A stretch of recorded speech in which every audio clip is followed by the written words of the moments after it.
Dad got a loan for $25,000 in my name and now can't make the payments anymore.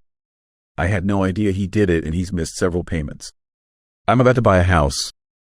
I'm mad, confused and scared. My dad called me on Friday, which was weird because we really only talk around Christmas due to his domestic violence issues when I was a child. He told me last year he took out a $25,000 loan in my name. He said he needed it to pay off his credit cards, but he's ran them back up again. He said he wanted to at least give me a heads up as I was probably going to be sued by the loan company because he can no longer make the payments. He never apologized for taking the loan out in my name, and he told me to say that I was hacked.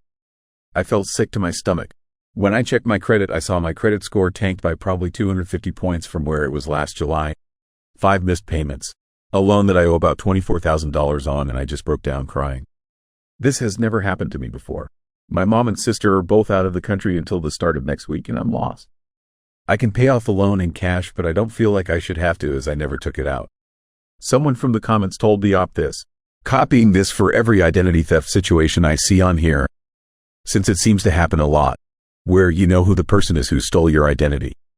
This is all information you can find in this sub and others. 1. Call the police. You're the victim of identity theft. Plain and simple. It doesn't matter who did it or what your relationship is to them. They broke the law. Now they have to face the consequences of their actions. 2. Freeze your credit. You want to make sure it doesn't happen again. Take the proactive route of freezing your credit. 3. Monitor and track your credit.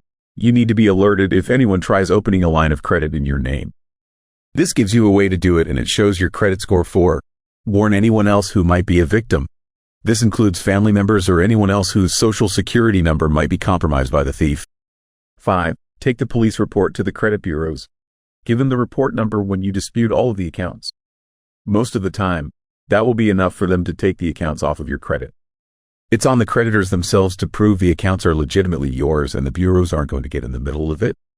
A police report goes a long way in clearing up your credit. Don't take identity theft lying down, even if it's someone close to you. If you let them get away with it, get ready for 5 to 10 years of bad credit, collection agencies coming after you, lawsuits, etc. It's frustrating how easy it is for someone with your social security number to take out a huge loan in your name. If you pay off the loan, those missed payments will haunt you for 7 years. Of course, he never apologized for it. He's not sorry. He probably just doesn't want you going to the police, thinking some rondo stole your identity when it was him. Go to the police. Follow the steps above. Cut off contact with your dad unless he wants to text you to admit to it again. Update: 4 months later, Christmas came and went and I did not speak to him this year. A couple of days after my op, I made a report to the police. They said this happens a lot and they gave me a form to fill out.